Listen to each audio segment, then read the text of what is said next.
迎收聽協康會電台講聲你知，我係主持 Amber。特殊幼教唔單止要面對學生，同家長嘅關係都好重要，因為家長嘅情緒都好容易影響學生嘅發展。今集我哋由蘇老師講下，當家長遇到呢啲情緒嘅時候，可以點樣疏導同埋適應新階段。Hello， 蘇老師。Hello Amber。除咗要接觸學生之外啦，家長你哋都經常接觸㗎喎，可唔可以講下當你見到家長第一次送小朋友返學嘅時候，佢哋通常會有啲咩嘅情緒呢？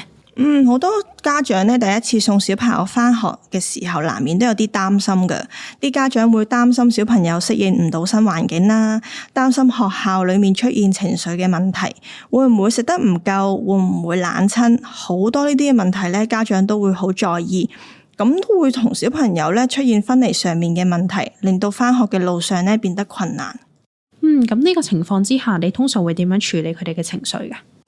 曾經有一個家長咧，好擔心自己小朋友開學適應上面嘅問題，好緊張，好多嘢咧都幫小朋友做好，甚至咧本來小朋友要做嘅嘢咧，家長都幫佢做晒，例如着鞋着襪啊，例如去孭書包啊，呢啲好簡單嘅事咧，家長都會去幫小朋友做得好。我都會去呢個時候咧去問下家長，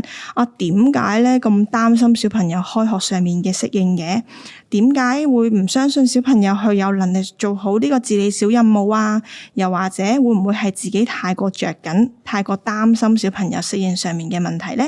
有時候放慢翻佢哋嘅節奏，俾啲空間同佢哋小朋友同埋家長去接受一個新環境呢，都係我會做嘅嘢。我同時咧都會去邀請家長諗下啦，隨住小朋友嘅長大，到底係小朋友真正需要父母幫助啊，定係父母需要被需要呢種感覺？喺呢啲問題上面呢，俾父母有一個反思，等佢哋知道小朋友會長大，等佢哋知道小朋友可以自己去適應。同埋我啱啱提過上面嗰啲問題裏面呢，都有好多父母咧聽完之後會慢慢咁樣去放手啦，按翻中心同埋老師嘅建議，俾佢哋嘅節奏同我哋一齊去同步，俾小朋友有進步嘅空間嘅。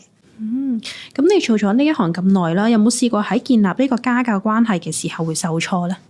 都有啊，有啲時候咧，除咗同媽媽建立家教嘅關係，都需要同爸爸建立家教嘅關係。有時候同男性家長去溝通嘅時候，都需要比較理性，同埋需要多啲直接啲嘅溝通。好多時候爸爸都會唔明白小朋友嘅感受，好難由佢哋嘅角度咧去諗一件事。咁所以同男家長溝通咧，就需要更加多嘅時間同耐性。同時咧，我都會發現喺處理父母建立家教呢個關係裏面都有啲困難嘅。父母往往都擔當住照顧者同埋陪伴者嘅角色，但佢哋更加需要咧去做一位教導者。父母唔能夠咧單單去將教育小朋友呢個責任咧放俾老師，作為父母有時候都需要平衡自己嘅角色。都知道你喺 PETS 嗰度咧負責唔少個案啦，咁其實當中有冇啲咩嘅體會呢？有啊。喺 PETS 裏面有好多單對單親子導師嘅體會，令到我好珍惜同佢哋同行嘅時間，可以深入咁樣喺 PETS 嘅親子遊過程裏面咧，引導家長發現自己同小朋友嘅一啲特別溝通方法，每一次都會令到我覺得好得意。溝通咧，除咗用說話，其實更加多咧係需要家長用心去同自己小朋友溝通。小朋友好多時候咧都係用心表達自己，即係包括一啲非語言嘅行為向我哋發出嘅溝通訊息啦，例如佢可能係簡單一個眼神，其實已經發出咗好多唔同嘅訊息。喺單對單嘅課程入邊呢，家長就可以反思到要點樣先可以接住每一個小朋友發出嘅溝通訊息。只係一個好簡單嘅眼神，家長可唔可以回應得到呢？